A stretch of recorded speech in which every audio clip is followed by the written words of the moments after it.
ఏదైనా ఒక సమస్య మన ఎదుట నిలిచినప్పుడు, ఏదైనా ఒక యుద్ధం మన ఎదుట నిలిచినప్పుడు, ఏదైనా ఒక గోడ, ఒక కోట, ఒక పర్వతం మన ఎదుట నిలిచినప్పుడు వెంటనే మనం పోగొట్టుకునేది ఏంటంటే ధైర్యం. ధైర్యాన్ని పోగొట్టుకుంటాం.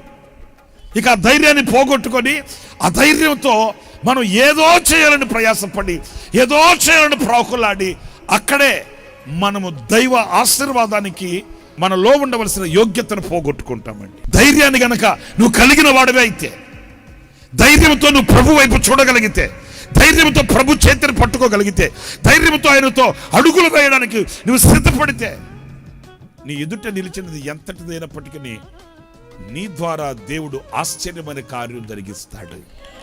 హల్లెలూయా. చెప్దాం గట్టిగా, హల్లెలూయా.